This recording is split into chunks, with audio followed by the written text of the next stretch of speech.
Welcome to CMO Huddles Studio, the live streaming show dedicated to inspiring B2B awesomeness. I'm your host, Drew Neiser, live from my home studio in New York City. Today, we're tackling a topic that sounds really simple, but challenges even the savviest B2B brands, which is the notion of putting customers at the center of the company. It's more than a mantra. It's a mindset shift that touches everything from product to pipeline. And the CMOs who get it right are turning customers into raving fans and powerful growth engines. So how do you do all that? Well, fortunately for you, we have three amazing CMOs. CMO Plus is with us today. And with that, let's bring on JD Dillon, Chief Marketing and Customer Experience Officer at Tigo Energy, and a returning guest who has previously appeared on this show to discuss many topics, including customer-led growth, strategic focus, and B2B branding on a budget. Hello, JD. How are you? I'm great, Drew. And where are you? So I'm in the Bay Area, California. And by the way, I'm great because my favorite two teams are the Patriots and the 49ers. So I've got two of the games this weekend captured. Wow, good for you. And we look forward to seeing you at the Silicon Valley Strategy Lab in April on the 8th. Yeah, I don't think you have it on your calendar yet, but we will get it on your calendar. I'll be there or be square. All right. I knew I could count on you. Yes. So let's talk about your dual role, marketing and CX, and how that shapes your approach and or enable your ability to put customers at the center of everything. You bet. So our number one challenge that that data has shown us and anecdotes have shown us is retention. So I was Chief Marketing Officer when I started, and there became an opportunity to actually cover the group that does technical support. So level 1, level 2, and then all the way into root cause corrective actions for customers, things like that. And as a result, if retention is our number one challenge, ensuring that they are taken care of and then reminding them that they are taken care of, it blends perfectly, to be honest. And so talk about that little, because the subtle reminding them part is, I think, is the subtle part of this, but that's obviously where marketing comes in. We're supposed to be really good at communicating. What's that feel like, look like? It is a challenge for two reasons. Number one, we sell solar equipment. So if anybody who's seen it on a house or a business, the equipment's on the roof and then it's on the wall and then there's an app and you can see. Now, the contractor who installed the equipment is our customer, but the end user is his or her customer. Right. So sometimes in that chain, there are mistakes made. So the problem might not be our equipment, but how do you tell a customer it was their fault?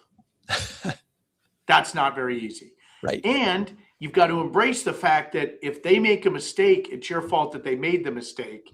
And intellectually, that's hard to do. Right. So perhaps you can make it easier or mistake proof, or if it fails better, meaning it doesn't cause damage and makes the instructions better and makes the app better and have YouTube videos, et cetera, et cetera, et cetera. So learning from their mistakes to fix our offering and then communicating the fixes we made as a result, that's the dual track. It made sense. It's funny. Earlier this week, we had David C. Baker, and he talked about criticism and feedback as just a data point. Don't take it personally. It's data. It's an opportunity to do something with it. So I love that attitude. Is there a specific initiative that where we're really talking about alignment that's had a measurable impact? By the way, he needs to talk to my 3 kids. Yeah, I think I'd like David to talk to everyone I know. Yes. So these are our green gloves. So I have a copy of they're like work gloves too. Work gloves. So we have a program called the Green Glove Service, and we started it 2 years ago. And we put 1,500, so 1,500 installations have gone through the Green Glove program. And basically that's you enroll for free in the program, you being the installer. If the installer enrolls, we look at their design. We're phone a friend. So we're always ready for customer support, but we know that you're on the roof today at Drew Incorporated. You're going to be on the roof at a Macy's building for Drew Incorporated, and we're ready for you to call. So we're waiting on your call. So we'll help you during the install, and then afterwards we'll do an after action where we review the install with you. So it's a 3-step plan, and we have 6 points that we do in the design review, things like that. It's, for those of us that are a little bit older, it's the good housekeeping seal of approval. That's how I think of it. And that program does 2 things. It helps the installer, and it makes us always think about serving the customer. We talk about it in internal meetings. We pass out the gloves. It's discussed all the time. It's advertised. We do press releases on it. So it makes us more customer centric. And I love this program. You and I have talked about this program. It's rare that a customer service program can be branded in a way that you can have a physical manifestation of that idea. And having that is huge. In some ways it's a little bit different, but one of the hotel chains has cookies that you come in and they're always warm baked, right? And it's a signature thing of theirs, and I'm blanking on their name, but DoubleTree. Thank you very much. And it speaks to welcome to our home, your home, here's home baked cookies. It speaks to that notion, and it sparks a feeling. Well, I'm imagining that when you actually hand the gloves, I bet people put them on and go, oh my God. And they kind of get the concept pretty much both through the name and the physical embodiment of it. Absolutely. And we're always trying to evolve and improve the program. We're now focusing not just on the installation itself, but we're trying to say, can we have an entire customer, an entire installer who might have 20 crews going around, have them certified as a green glove installer, not just an installation. Right. So it keeps evolving, and our offering keeps getting better. I'm expecting to see like green gloves, maybe hanging off of the bumpers of their trucks, right? Or if you go into DoubleTree Hotel and they have a green glove installation right next to the cookies, will be sounds like a great partnership opportunity. I love it. And that's when you know that you've got a program, when it has legs, when you can sort of keep it going. I guess in your case, it has arms and fingers, but it can expand, right? That you can. And I'm assuming that you have numbers that show sort of pre-green glove, post-green glove, that this has been an effective thing for you. Absolutely. We look at 2 things. We look at, we track number of tickets per install worldwide. So that's how often is there an installation that requires a phone call or an email or gets done without our help? Because the point of green glove is to get them out on their own. We don't want to do green glove every single time. Right. That's prohibitively expensive. Plus, who wants to call a support line every time? That's not right. They don't want it either, right? This is a get you up and running. And then we look at 2 things. We look at tickets afterwards, and we look at failures, like returns afterwards, and we look at revenue from installers who went through the program afterwards. So that ties it to the bottom line, and that's all, as we've talked about a lot in here, that's all the CFO is looking for. And so and all those are on the up signal versus pre. Okay. All right, cool. All right. With that, we'll come back to JD, but let's bring on Carlos Carvajal, who is the CMO of Anaqua and an industry expert who's graced our stage before to delve in many topics, including positioning, sales enablement, and analyst relations. Hello, Carlos. Wonderful to see you again. How are you and where are you? I am doing great, Drew. It's great to be here. I am in London. Apologies for the lighting and thing, but the hotel doesn't have great lighting, so sorry about that. And I just want to say go Texans, because I heard from a Patriots fan for a second ago. So anyway. All right. Well, I could have worn a referee's thing to the, blown a whistle or something, but cool. Well, your hometown is Austin, right? Correct. Great. Well, we are coming May 7th. We'll be in Austin. So write that down. We'll send you a note. We're going to be bringing the strategy lab to Austin. Awesome, Austin. There you go. Looking forward to it, Drew. That's cool. Okay. So let's talk about your philosophy for aligning go-to-market efforts around customer needs rather than, say, internal structures. Yeah, absolutely. And I'm just going to dive a little bit deeper as far as aligning go-to-market strategies with the overall business needs as well as a customer needs. So not necessarily internal structure, but being at several different companies, like some companies I've been at, like Anaqua, large, complex enterprise sales cycles, right? You're talking 9 to 12 plus months in industries that are either risk averse, highly regulated, and more. It's important to understand the nature of the business because that really drives the go-to-market strategy and what you actually do with those customer programs, which is very different than other companies I've been at in the past, which was more product-led growth, high volume, high velocity, and actually the types of tactics and the things that you do in marketing to help influence those types of deals are very, very different, right? So I think it really starts there. And then as far as aligning with the customer needs, I have a saying within the team is when in doubt, talk to a customer. And I just cannot stress that enough, that a lot of marketing teams that I've been on, I've been guilty of this, just do not have enough just dialogue, relationships. Like, hey, I have a question about messaging, talk to a customer. Don't ask me, I'm not a lawyer. Like we're in the intellectual property space, like go talk to a customer, right? Ask them. And so there's a lot of customer conversations are happening, say, with AEs and, various levels of support. Is there a method of capturing all of that information and making sure that marketing is sort of synthesizing it? Is that part of it in addition to sort of just actually picking up the phone and calling one? Yeah, that's part of it. And that's part of the relationships that you really have to develop with the product team, with the customer success team, and even with the sales team to understand where does that information get captured. You may use a system like Gong, for example, which is a gold mine of like client prospect data that can be used by the marketing team to glean, because you can't be on every call, right? And those kind of systems glean that information and make it easy to synthesize, especially with AI. So it's really leveraging those systems for scale and feedback, as well as talking directly to the different teams that interface the most. But I've just heard from people before, it's like, well, I don't really talk to customers. That's not part of my job. I'm like, why not? Like, I don't care if you're creative, like other things, everybody should talk to a customer.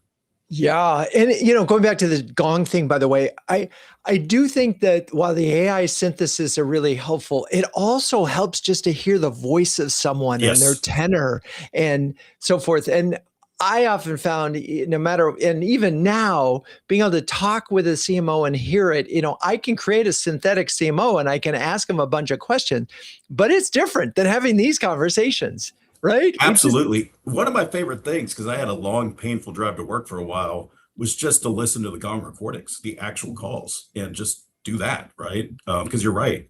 Just hearing the tone, hearing how they respond, seeing if, like, are they passionate about their response and what's important? Are they just kind of hand waving? Those kind of things you won't get just from the synthesis, for example.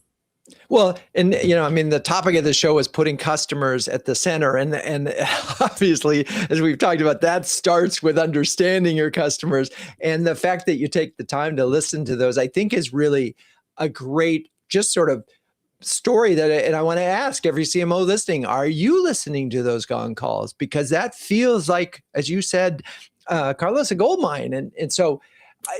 How do you see your team being able to embrace that? You're leading by example. Do they follow you?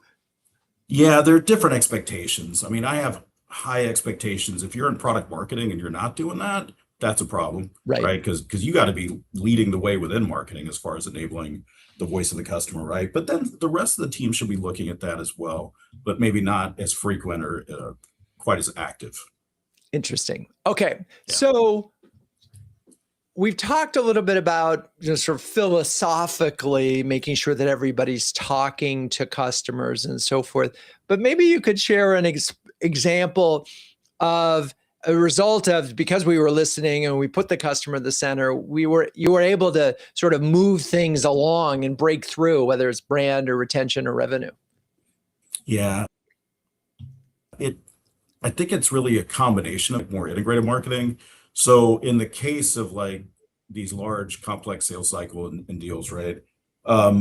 I'll say knowing your business and where you have strengths, if you have a really strong executive briefing program and leveraging that as well as other customer touch points, maximizing every opportunity, knowing which customers are going to be at events. A lot of times when people go to like trade shows and things like that, they're always looking at like prospect leads, how many meetings have we set up? And that's such a good opportunity to show customers love, thank them for being a customer, setting up discussions and meetings. So looking at every opportunity and putting programs in place and how to do this more on a regular cadence or regular routine, right? So that's basically what we did, is looked at the opportunities and events, look at our executive briefing program, look at even from a messaging and content perspective, how are we validating the messaging with customer quotes and things like that, and combining all these things together. And from a measurement perspective, what we saw was that into the executive briefing center, but if we could get them even just engaged in different ways, and now I'm talking about prospects as well, the win rates and actually retention rates were much, much higher, right? And it's not rocket science, right? If your customers are willing to work with you in different ways and engage, probably a better chance of retention, right? Renewals as well as winning deals. And talk to me a little bit about the executive briefing program. And then I think you said executive briefing center. I just give me some more meat around that, because it's funny, in all the conversations that we had, nobody's called it that. So what is that? Yeah, the executive briefing program is just like the operational side around bringing people when they come into the office, the executive visits, right? When you're trying to close or progress, let's say for a prospect, a 700,000 annual recurring revenue deal, it's a strategic partnership where they want to come in, they want to get to know me, and those are the opportunities that you have to stress across the leadership team, like.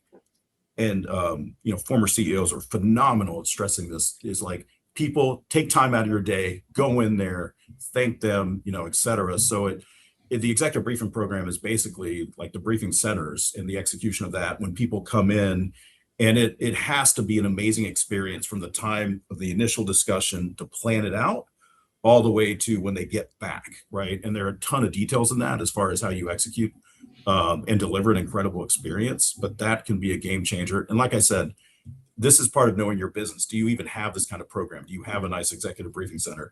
Is it important to have this kind of high touch strategy, right, for the types of deals and the types of opportunities you're working in? So it's just, but if you do have it and you are working on these large complex opportunities, it can be a game changer.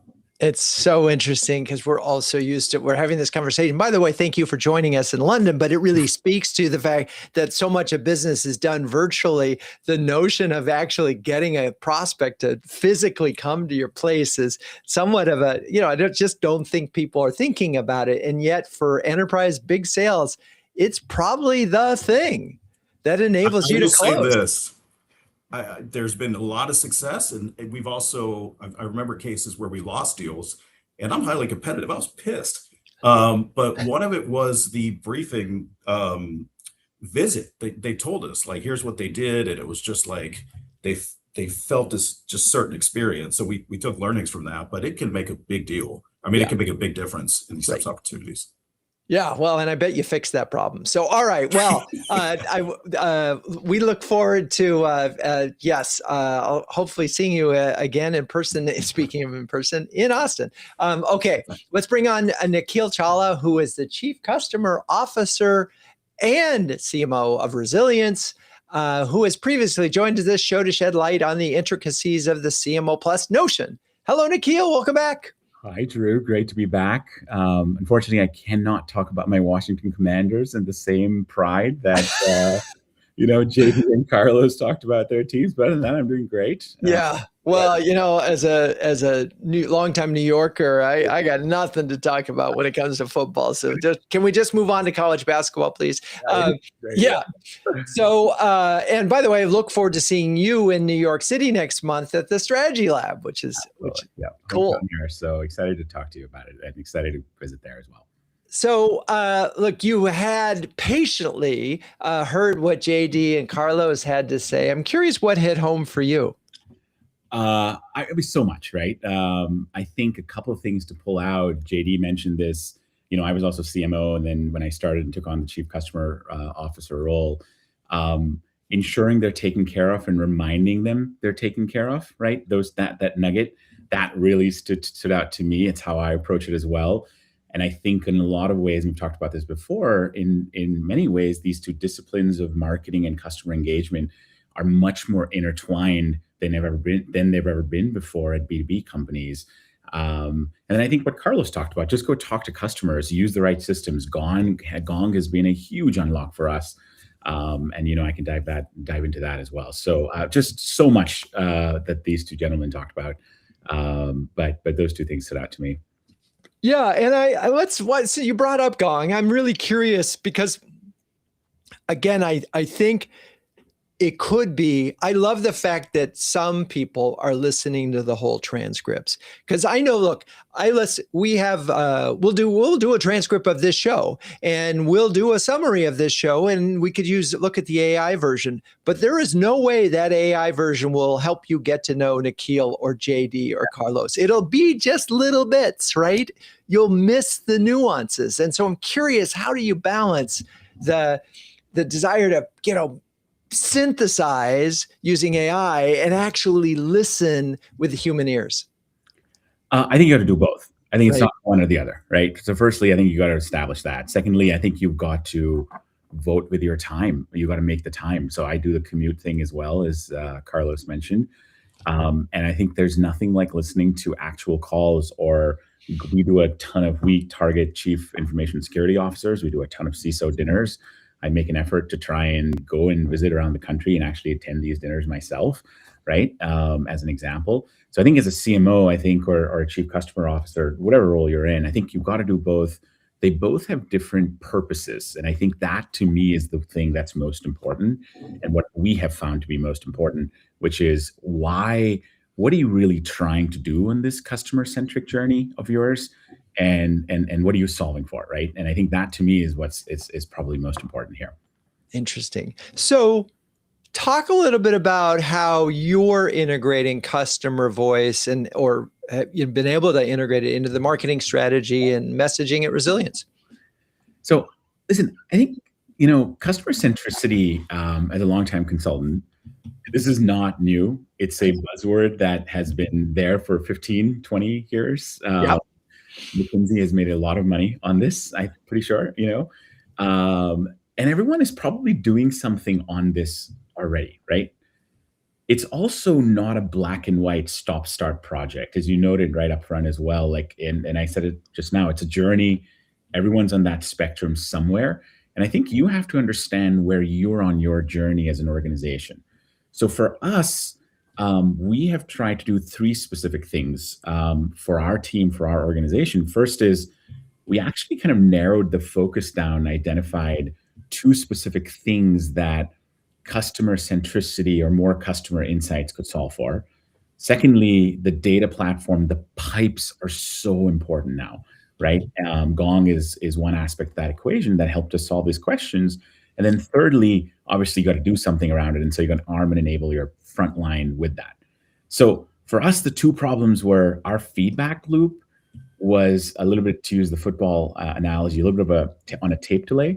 And it depended on these ad hoc conversations with sales or customer teams or surveys and feedback analysis that were just weeks and months behind. And then secondly, we could use that stuff to address the big stuff, right? In terms of a positioning of a product or creating a new asset.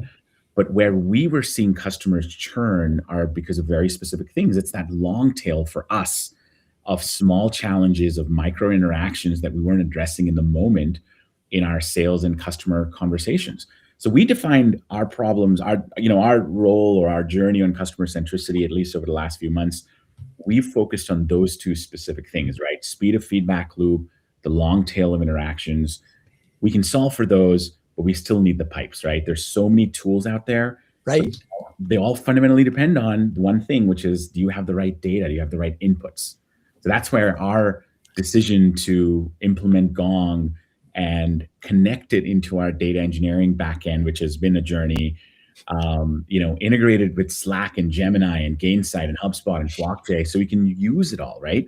You have to get the pipes right to truly become customer centric in today's world. But even then, you can put in the tech, you can define the problem, you can put in the tech, it still doesn't matter unless you can make it useful. So we have all these Gemini gems now that are analyzing every customer conversation we have, and we're pulling in specific quotes from each call, on the objection handling or on the feedback, and we're dividing into different Slack channels, and we're using them to create specific pieces of content or objection handling points, whatever it is, right? And do it really, really quickly so we can get ahead of potential churn or potential issues. And that's how we're solving for that long tail. So, for us, it's, again, customer centricity to me is too broad and generic a term, actually. Right. It's really be focused, be narrow, get the pipes right. And then obviously you got to make it useful around that problem itself.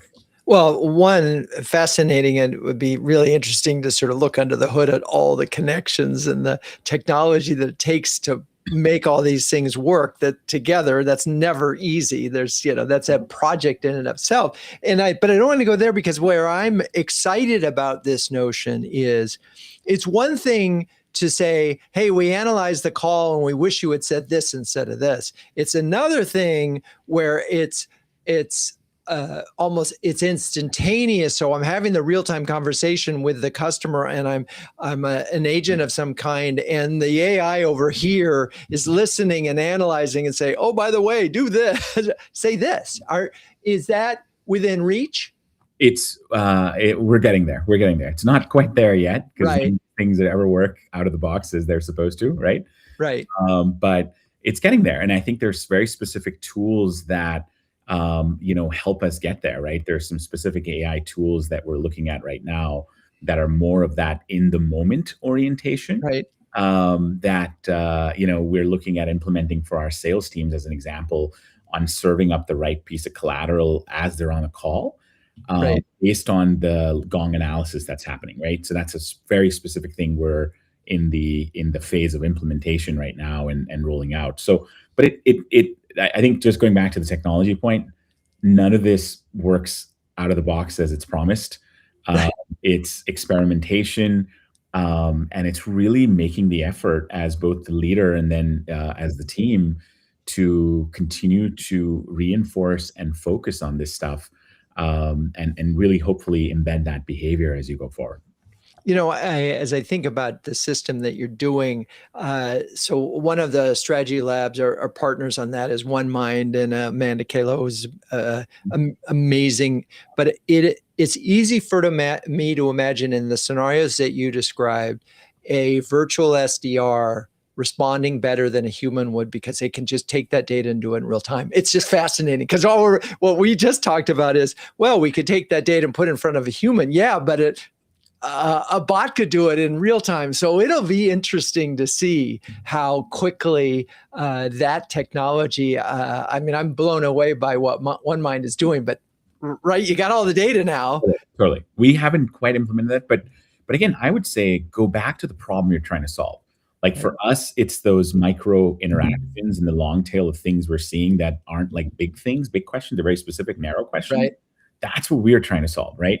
And we're trying to enable our teams to solve better. So it goes, again, I think all of it goes back to, forget about customer centricity as a broad topic, focus on where can customer centricity add value narrowly, and then and then obviously the tools and the enablement and all the other stuff sort of should fit into that framework to some degree.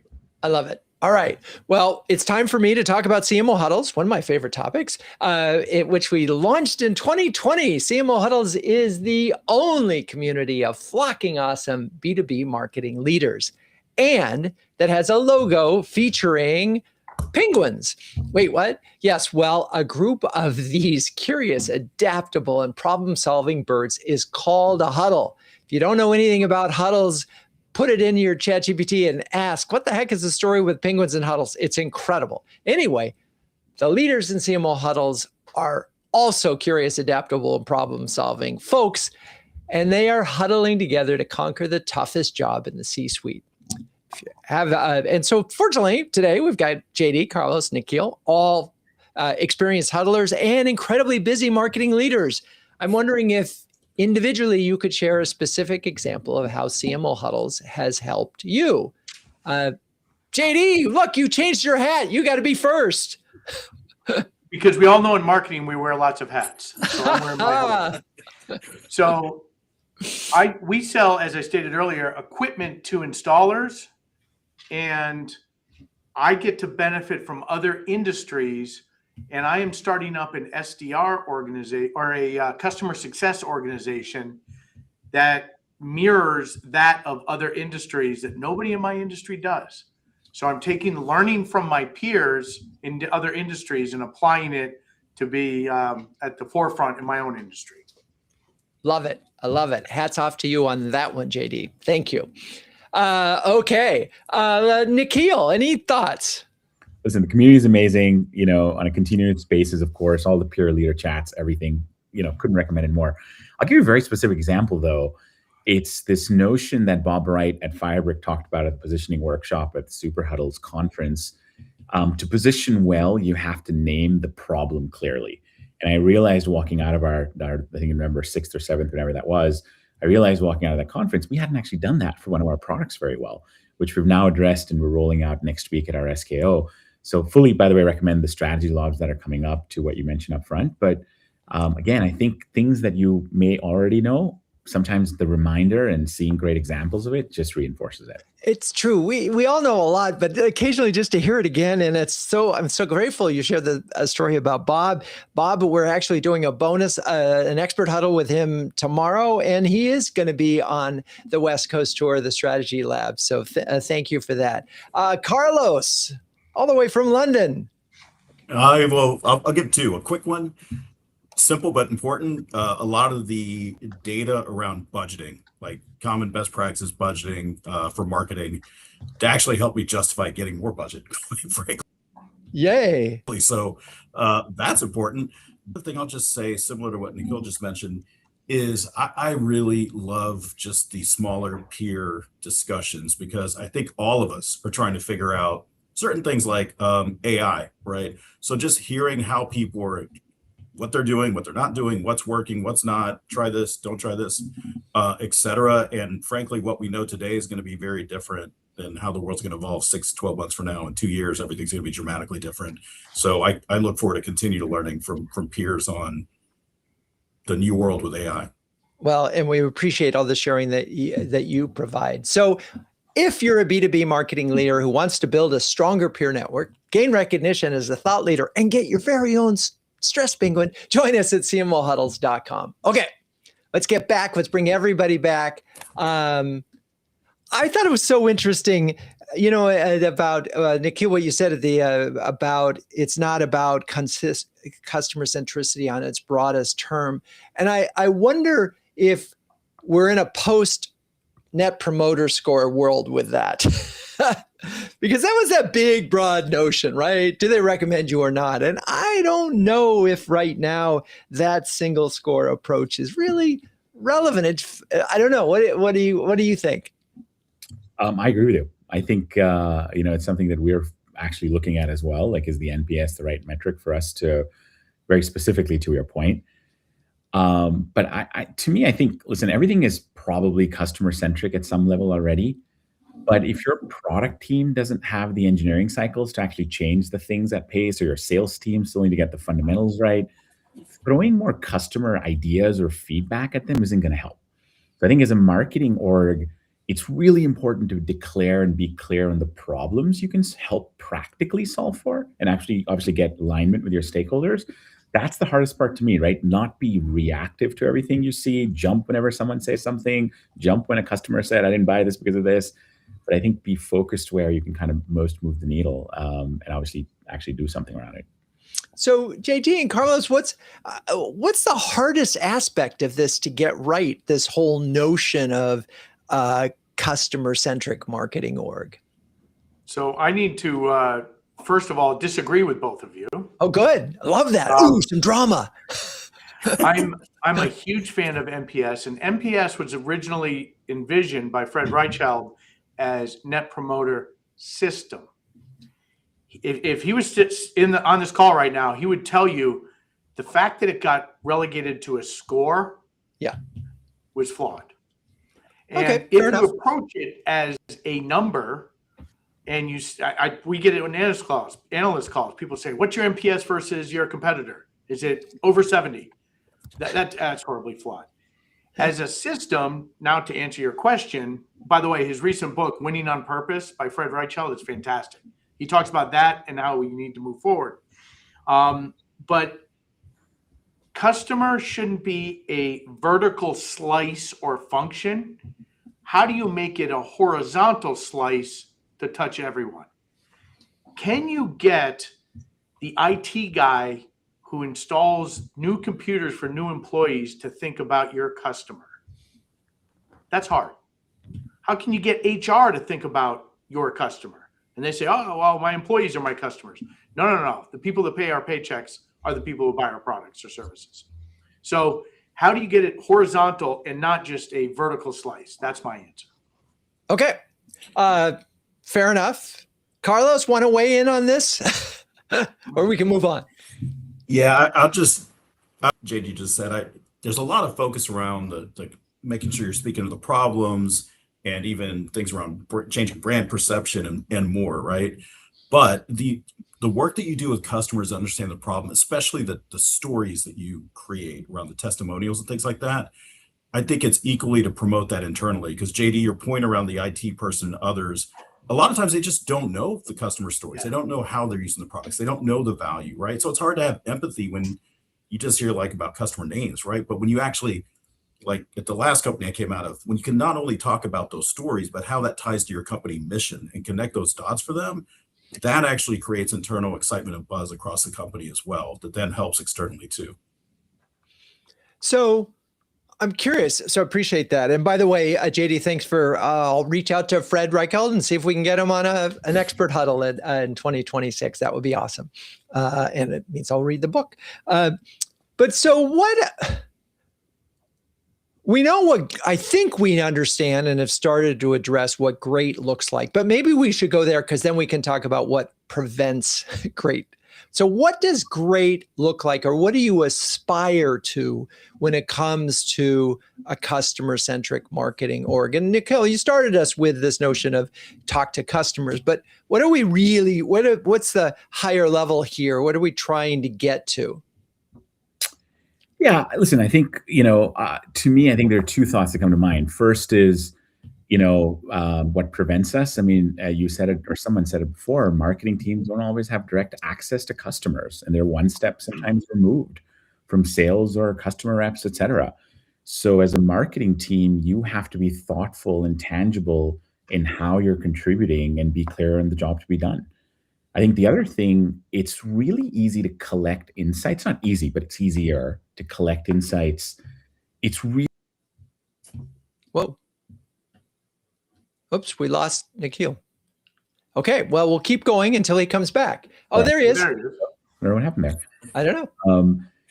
I was going to say, it's really, it's easier to collect insights, really hard to do the prioritization of those insights. And I think one of the things that marketing teams and CMOs do really well, they're typically, and both my colleagues, we all talked about this, we're at the intersection point of market and customer and product and sales. And let's use that lateral, integrated, horizontal perspective to kind of help prioritize across the various dimensions, not just the silos in which the insight emerged from. So those are, I think, two hard things to do.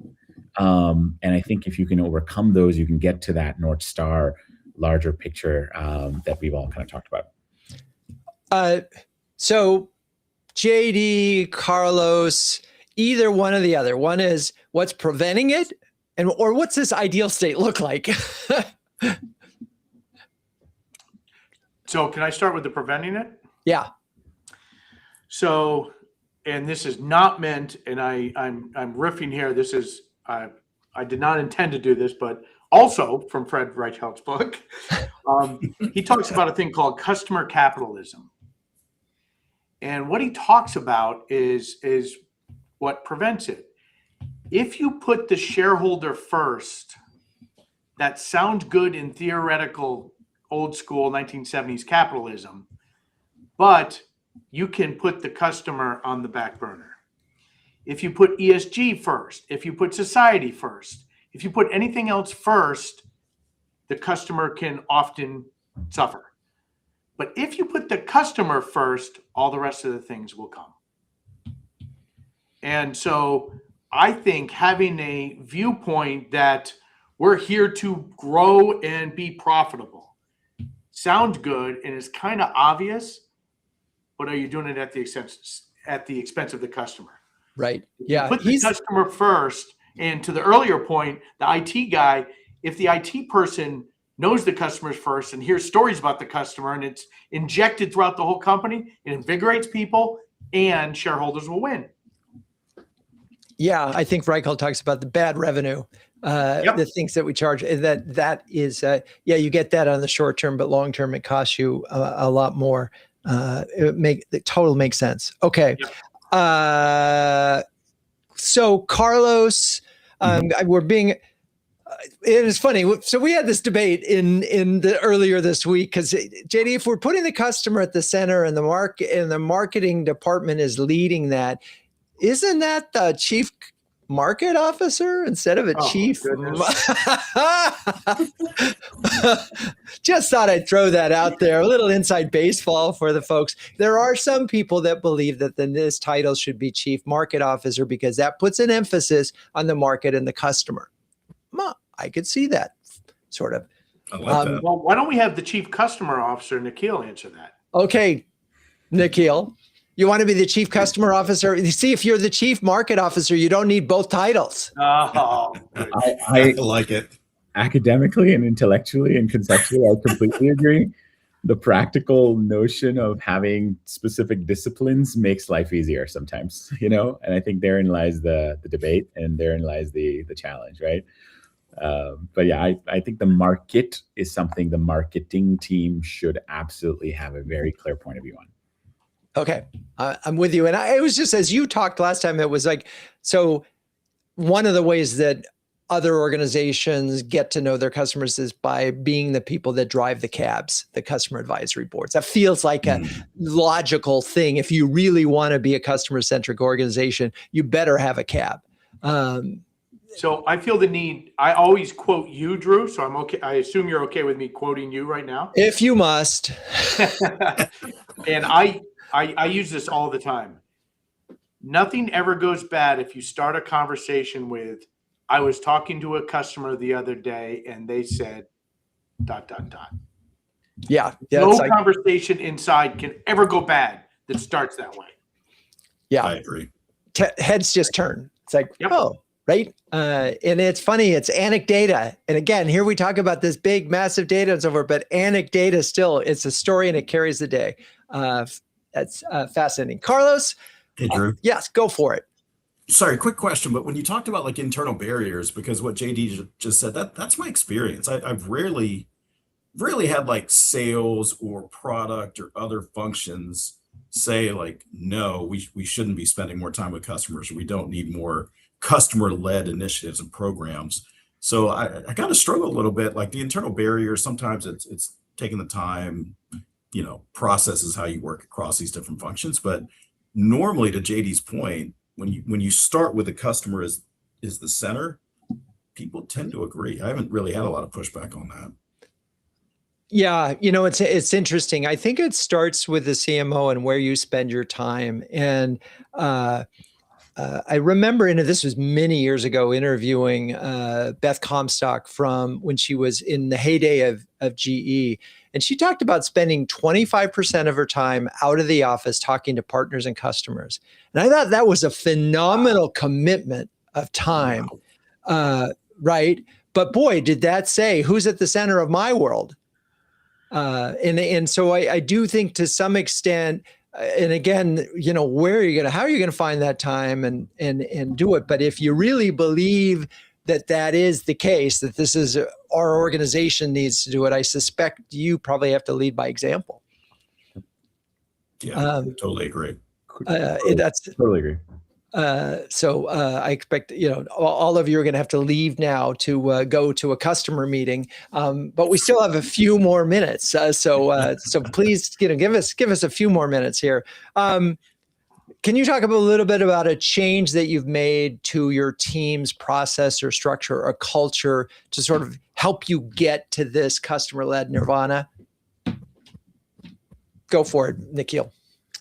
Yeah, I mean, listen, the tools and all that stuff is fantastic, but I'll talk about something much simpler, which is integrating our marketing team members into the customer and sales team's conversations on a weekly basis, right? So the forecasting calls, the customer firefighting call, making sure it's clear on who on the marketing team is coming from, and then obviously getting them the permission to actively listen and participate, and then make that into a process versus a collaboration, right? Denise Pearson at Snowflake talked about this in Palo Alto as well. The effort to attend all of her chief revenue officers calls, I took that away and was like, oh, that's absolutely perfectly true. And it's the old adage, right? Showing up is half the battle. So it's a simple thing. There's so many tools, so many data, all that stuff. But to me, I think just integrating and being visible, particularly with salespeople and those types of personalities, I think it just helps so much, so tremendously. I'm so glad you mentioned Denise. She and Chris are coming back for a full hour in March to talk about, go in detail, because we only had 20 minutes and I had a lot more questions, but I'm hoping that you'll be able to join that and bring, because you had that takeaway. But one thing that it occurs to me is, so, okay, if you're going to do the CRO meeting and we're going to spend more, what are you not going to do? And that's the question that I would have for her. All right, so you're going to that meeting and you're going to this meeting. So what aren't you doing? Because everything's a trade-off somewhere. It's time. So Carlos, a thought on one change that you've made? Yeah, one change specifically, which seems really small, but it's more of a cultural change, is inviting customers to like the marketing monthly all hands meetings, and those can be virtual, right? Which is pretty easy to do.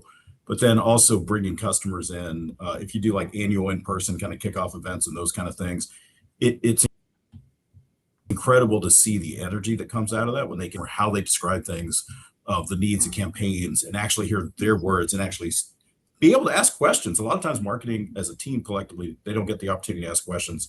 So those are always the biggest hit, like when they get that opportunity to actually have that time with a customer, especially when it's not something they typically do. It always is at the top of any kind of all hands type of meetings that we have, just building out that culture and advising them to like, don't let that be the end, build relationships, follow up, and more. That one simple change.